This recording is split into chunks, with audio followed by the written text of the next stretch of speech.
but I want to go here.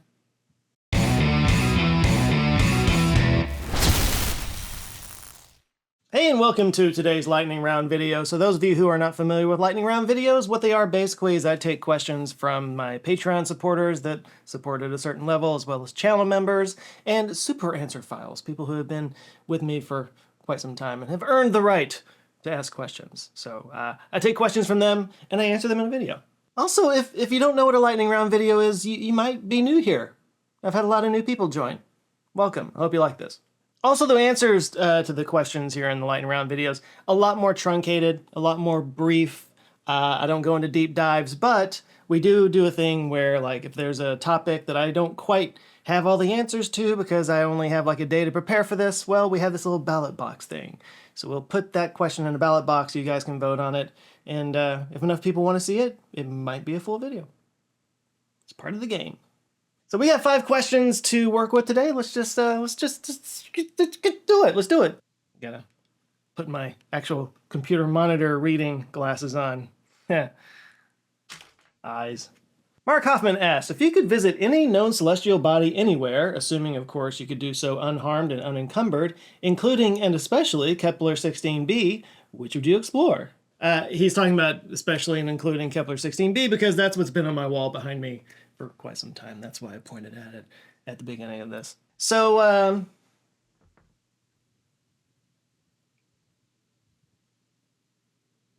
would I want to go to there? So the thing about Kepler-16b that they talk about in this little poster here, it says where your shadow has always, what? Where your shadow always has company, because it's a 2-star system, much like Tatooine in the Star Wars universe. By the way, I think NASA created some like promotional posters for various places in the universe. That's one of them. It actually came with 4. The others are Valles Marineris on Mars, and then there's TRAPPIST 1e, and then there's Enceladus. I like all of these, and somehow I kind of landed on that one on the wall. I think it just kind of, the color scheme works. But anyway, there's a couple of different places that I could talk about that I would want to go to. One of them actually would be TRAPPIST 1e.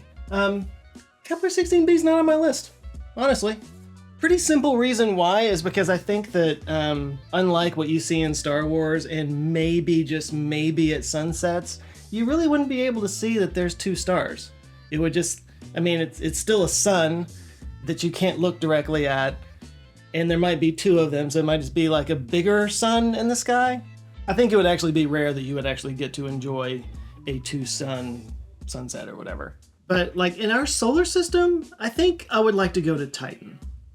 For the simple reason that it's the only place in the solar system that has the same atmospheric pressure that we do. Now, I know that this is a fantasy thing and you have some kind of special magic suit that lets you go anywhere and unencumbered and unharmed and whatnot, but just the fact that there's another planet that has roughly the same atmospheric pressure that we have here in our solar system would be amazing. That and the fact that there's literally lakes and rivers of methane, so it would definitely have to be a warm suit. But also, I mean, having Saturn in the sky, like Saturn would be in the sky. Now, Titan also has a very thick cloud cover, so you'd probably never see it. But hypothetically, having Saturn in your sky would be amazing. But yeah, the other place that I would go to, honestly, would be probably TRAPPIST 1e, for the simple reason that I would love to see an eyeball planet. Voted best HAB zone vacation within 12 parsecs of Earth. Also, I like the Star Trek font on here. But no, I did a video on eyeball planets quite a while back. I'll try to link it up and put it in here. But eyeball planets are planets that are tidally locked to their stars, which is usually because they're really close. The TRAPPIST system has, I believe, 8 or 9 planets in it, but they're around a red dwarf star. So they're all really, really close. And because they're so close, they tend to be tidally locked. And what that means is that one side of the planet is always facing the sun, and one side is always on the other side. So you might have one side that's uninhabitable, probably because it's just like barren and desert and hot all the time. And the other side is uninhabitable because it's no light and it's completely cold all the time. But the reason why they're called eyeball planets is that around the edges of this planet, you know, vertically, there would be a ring that could be habitable, meaning that the sun would always be like in sunset, But what I find interesting about that is that, and I think I talk about it in my Eyeball Planets video. If you liked Game of Thrones and the whole idea that like there's one part of this world that's permanently in winter and one part that's very, warm all the time, but the winter comes at irregular periods and it lasts for years and years and it's brutal. Like, I think Westeros is an eyeball planet. Because I think that's what you would expect on an eyeball planet, because like it probably would have its own little sort of Milankovitch cycles where it kind of maybe wobbles a little bit in its orbit. So like the winter period would last for long periods of time, and it wouldn't just be like a seasonal thing. But also like that would be why like one side or one area would be permanently in winter and the other side permanently in like summer. But I don't know. I find eyeball planets fascinating. I think that there's a possibility that some of them could sustain life. I actually don't think TRAPPIST is a good example because I think the star puts out too much radiation. It actually would be kind of eliminating. But the idea that there's like these habitable zones in a ring around a planet, that just kind of creates a totally different, I don't know, geography, cultural stuff. It's a fascinating topic to me. I would want to see that. All right, our next question is, we got a double-double! What? This has never happened on this channel before. I actually had two different people ask basically the same question, or a close enough question that I could answer both of them with one answer. So double-double, we've never done that before. Well, let's see what it says. So JD Creeper asked, what exactly is sentience? I've heard the argument that AI cannot be sentient because it'll just be an algorithm that acts like a human, but what if that's all we are? Just algorithms that react to information. Okay. And Racer Humor Singer asked, what is consciousness? An emergent quality, persistent energy, soul, or something else? So, I mean, sentience, consciousness, it's kind of the same question, right? Actually, to look up actual definitions here on Science Direct, it defines sentience as, sentience refers to the capacity of an individual, including humans and animals, to experience feelings and have cognitive abilities such as awareness and emotional reactions. It encompasses the ability to evaluate actions, remember consequences, assess risks and benefits, and a degree of awareness. Meanwhile, the National Institute of Health here in the United States defines consciousness as the function of the human mind that receives and processes information, crystallizes it, and then stores it or rejects it with the help of the following: the five senses, the reasoning ability of the mind, imagination and emotion, and memory. So, I don't know, I guess based on those two definitions, I might say that sentience is a bit more of just an ability to be aware of your environment through your senses and whatnot, whereas consciousness is a more fully enveloped, experience of life kind of thing. But they're roughly the same thing. So I have to imagine that the fact that I got both of these questions, it might have something to do with the fact that I did a video last month on split brain experiments, where I did talk a little bit about how consciousness works. Which, by the way, this is another one of those lightning round questions that I've been asked that like there's no real fully developed answer to. It's still a revolving field. There's lots of different opinions on it. I can talk about a few of the different ones and tell you what I think, but that's about the limit of the authority that I have in this question. But yeah, back to that video. I talked about emergence theory in that video. And the emergence theory is the basic idea that if you get enough individual parts with some basic programming together, that they can kind of come together and form something larger than the sum of its parts.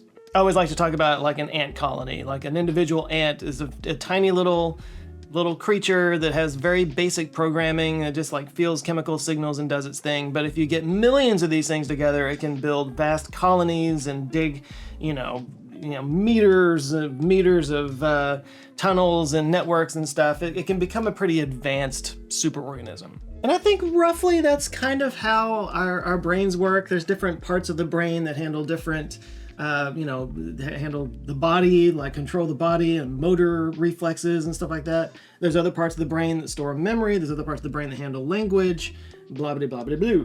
Each one of these modules being billions and billions of different cells operating together to do their little thing. And then you combine those together and you get this wide-ranging experience of consciousness that we all have. Now, that's a very constructionist view of consciousness. It's very mechanical. It's very from the cellular level up. If you want to get more woo-woo about it, some people, because of things like the double slit experiment and the delayed choice experiment, because of things like that, there's this sort of pervasive feeling that like consciousness is sort of like this vibration in the universe that everything kind of hangs its hat on. This does get a bit woo-woo. It's not really backed up by science, but then you get into this idea of the sort of non-local consciousness. That consciousness is sort of like a force in the universe, just like the strong nuclear force and the gravity and all the other things. And from there you get people who are proponents of things like OR, which was created by Hammerly and Roger Penrose. That's sort of like their way of explaining how the brain can, at a quantum level, tap into this underlying vibrational consciousness force of the universe. Which, by the way, you can't talk about, you know, the question of local versus non-local consciousness without talking about the teleportation problem. The whole idea from like in Star Trek, if you get into a teleporter and it just sort of like zaps you to another place, is that still you on the other side? Does your consciousness transfer from the ship down to the planet? If you're a non-local consciousness kind of person, you think absolutely your consciousness is just sort of floating around in the ether, and if you disappear here and reappear there, it'll just like connect with you over there. Whereas if you're more mechanistic like I am, and you think that it's mostly just all up here in your own head, then yeah, when you transport down to the planet, then you just murdered yourself and created a new version of yourself down there. The person down there thinks that everything is transferred over because it has all the same memories and whatnot, because it was able to piece it all together like it was up top. But the guy up top just kind of stops existing. So you just kind of murdered yourself. By the way, if we're talking about like the connectome and how it works and everything in emergence theory, a pretty cool thing that just happened and published in the journal Nature was that a team has mapped the connectome of a fruit fly brain, which is 140,000 neurons. But that connects in like billions of ways because of like the connectome and whatnot. But anyway, kind of a big deal. And the idea is like if we can get into bigger and bigger brains and understand them better, then we'll have a better idea of how consciousness works in humans. But yeah, I mean, those are the kind of basic ideas behind consciousness and how it works. And that's kind of my take on it. There you go. But to answer the question about like AI ever being able to be sentient, like would that be possible? I think it kind of, I mean, if we're going to talk about emergence theory, I think it just kind of depends on how many different, I don't know, points of contact, transistors, whatever that might be involved, that might be able to create something resembling consciousness. I don't know. It's funny. I've stopped saying XYZ will never happen. Like, I don't, like, part of me wants to say that there's never going to be, like, real machine sentience and consciousness, but machines are already doing things that I never thought they'd be able to do when I was younger, so who knows? All right, and next question comes from Sai. He writes, what's the current state of research regarding pheromones?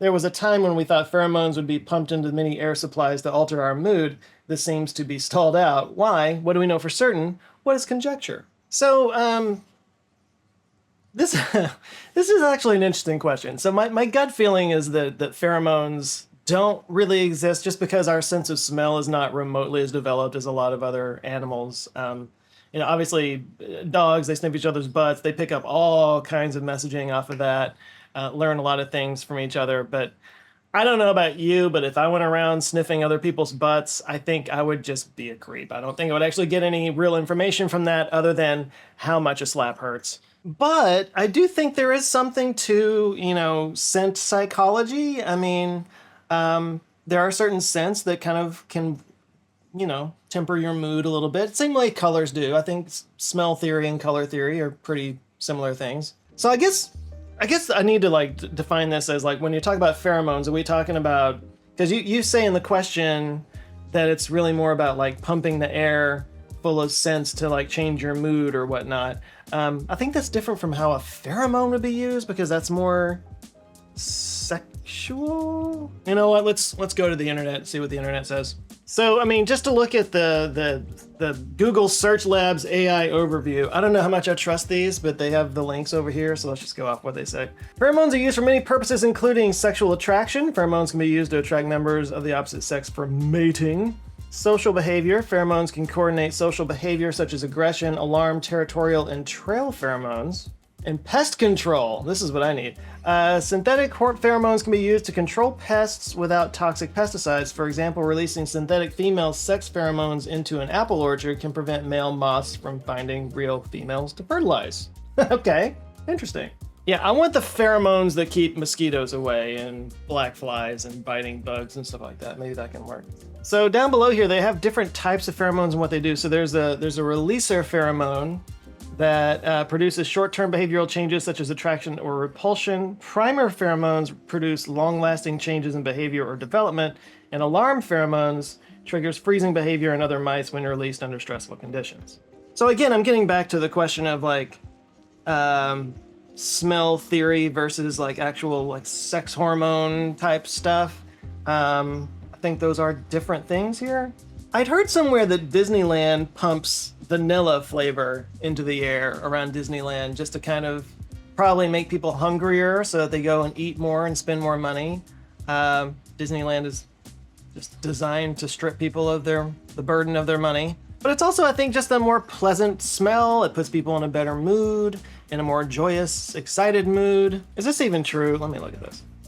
Does Disneyland use vanilla smell in the air?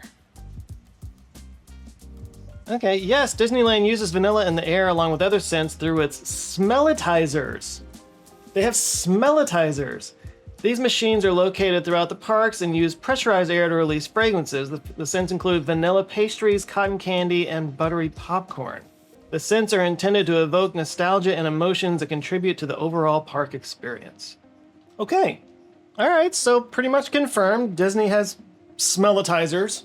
Of course, the big thing with pheromones is a lot of products claim to have pheromones that do something that you spend a lot of money on. Like there's got to be some on Amazon I could look up here. Ooh, so pheromones to attract women concentrate for men. Pure men's pheromones without added perfume. Sexy life. Pheromone for man. It's quite pungent. Oh, yeah. Brian, I'm going to be honest with you. That smells like pure gasoline. All right, let's see if this actually works. Go down to the reviews here. All right, so there's a 5-star and a 1-star. 5-star, this product is the equivalent of fishing with dynamite as opposed to carefully selecting a lure for specific fish. Nice metaphor. I normally get a lot of attention as I'm around lots of women every day, all day, but this was like a nothing I'd experienced before. It was next level. You know it's real if they use the term next level. It claims to be odorless, but I think there's a subtle, almost sickly sweet smell to it. It reminds me of the taste left in your mouth a few minutes after you eat Sweet Tarts candy. All right, so this other guy had apparently a different experience. We are buying these in hopes that we can go out and it will attract a chick and help get us laid. The stuff does not work. I'm a pretty decent looking guy. There are numerous attractive women that find me attractive, and I've had this on while hanging out with them, and it has not intensified their urge. I have one woman who really wants to sleep with me, but she's afraid she's going to catch feelings where I'm not looking for a relationship at the moment, but it has not helped me in hooking up with her at all. As you can see how small the bottle is and the price they're wanting, it is not worth it. Pungent urine smell. It says it has a natural smell, but not that the smell is urine and strong. I guess if we were to create a pheromone out of our bodies, that's where it would come from. What is that smell? Oh. That's the smell of desire, my lady. So I don't know if this is like an articulate answer to this question. I don't know if there's a rabbit hole to go down here in terms of like smell theory, just like I was talking about color theory. Probably a lot more to go through than just this video. So you know what? I'll put this in the ballot box. You guys want to hear more about pheromones? You want to know if they're real? Maybe we can talk about it. All right, we got one more question to get to, but real quick, I need to shout out the new members and Patreon people who have been blessed by the good hand of Zoe. We've got Cosmic Bob Ross, Hallie, Annalicia Roethlisberger, Mutt Jr., Pinguini74, and Dominic Miller. Those are Patreon supporters, and YouTube members are Star Aerosong, Holly Carmanaki, Laura Meacham, Tom Wirt, James Lyons, Doug Hitch, and Charlotte. To all those new members, thank you so much for signing up. If you would like to join them, you can just hit the little join button down below for the channel memberships, or go to patreon.com/answerswithjoe. Either way, you have access to an exclusive Discord, exclusive live streams and Zoom calls. There's all kinds of cool perks, and it does support the channel, and you'll be joining an amazing community. So yeah, go check that out. All right, last question Fishtail asked, a tough, controversial question. Uh-oh. I heard former computer programmers of a local public school district say they got new top-of-the-line computers every year. The reason was, quote, because if we don't use all of our budget this year, we won't get the same budget next year, that whole thing, yeah. From a business standpoint, this is wasteful spending. Does this attitude stem from how government is funded? Does the annual cycle of budget approvals stifle long-range goals? So the first thing I would say is I don't think this is strictly a government thing. I've worked at multiple companies that had that same issue. At the end of the year, they would like have to figure out what to do to spend their money because, you know, they were like middle managers and the higher ups in the company giving them a budget. And if they didn't, you know, spend all that money, then they're, you know, then the higher ups would say like, oh, you don't need that much money. We'll reduce the amount of money you have. And then it just, you know, they're just protecting their budgets for the next year. In fact, I think there was an Office episode based around this, right? And they were trying to get a new copier? Why don't you explain this to me like I'm 5? Your mommy and daddy give you $10 to open up a lemonade stand, and now you find out that it only costs you $9. Ho! So you have an extra $1. Yeah, So you can give that $1 back to mommy and daddy, but guess what? Next summer, I'll be 6. and you ask them for money, they're going to give you $9 because that's what they think it costs to run the stand. I mean, even here running my business, I've got CPAs and it's pretty common at the end of the year. They're like, hey, if you need to buy some more equipment or a new camera or something, now's the time to do it because that'll reduce my taxes the next year. Now, I mean, the argument could be like, is that the best way to spend that money? I think in a perfect world, you could just give that extra money to the employees and let them share in the gains as it's kind of a bonus or something like that. Now, I don't know, there might be tax reasons to not do that. There may be budgetary stuff. I don't know. There's every business is different. Every state has different rules and whatnot. So that might not be an option in some places. But I mean, yeah, I mean, I kind of feel like that's just sort of part of running a business. That's part of the job is like allocating the money, making sure that you're spending the right amount. So, I mean, when you use the term wasteful spending, I mean, I agree. If you're getting like brand new top of the line computers every single year, it's probably overkill. It's probably not something that they all need. But if you're running a lab or something, or maybe even a video production company, and you need to have the best and fastest stuff working to be able to push the bounds of what your company can do, then yeah, of course, it's an important thing. I don't know. There's a lot of things in business that I kind of feel work backwards because I feel like if you were, you know, a regional manager over a bunch of smaller branches or something, and one of your smaller branches you know, maintain their profitability and everything, but spent less money than the other, you know, branches, that's more money for the company, and you should reward them in some way. They should get some kind of bonus. They should benefit from that. But the way corporations generally work is the way it was shown in that Office episode. So you gotta resort to trickery, I guess. But in terms of does the annual cycle of budget approval stifle long-range goals? I don't think it has to, you know, if it's all about planning and aligning, you know, the interests and the money and stuff. Like if you have a clear set of long range goals and you budget accordingly, then it shouldn't, you know. And if the people running those individual branches spend that money wisely in a way that benefits that long-term goal, then not necessarily. I don't know. Every office is different. Every company is different. Every state is different. So it's kind of hard to say in an umbrella kind of way, but I don't know. That's my opinion on it. Now, what I do think is a smart business strategy, if you want to have, you know, achieve long-term goals or whatnot, is to find like little lateral moves, kind of looking outside your core skill set and finding new opportunities that kind of play off of the strengths that you already have, which is something that I like about today's sponsor, Hinson Shaving. They didn't start out as a shaving company. They made aerospace parts for satellites and like space probes and stuff. Yeah, they were like this high-end machining shop. They could manufacture at like crazy levels of precision. Like they made parts for the Curiosity rover. They made stuff that's on Mars right now. And then one of the guys at the shop had an idea for this like high precision safety razor, and it wound up being a big hit, and now they were named the 5th fastest growing company in Canada. My boys, they all grown up. And by the way, there's a reason why they become so popular. It's because they're phenomenal. You see, the precision design made possible by their nerdalicious machining tech fixed a problem that safety razors have always had. The fact that they can skip across the skin and cause chatter and razor burn. But Henson's advanced machining process created a lip that supports the blade down to just a couple dozen microns, while the upper plate bends and holds the blade at a perfect 30-degree angle, making a razor that glides across the skin, giving you a close, smooth, and safe shave. Shall I go on?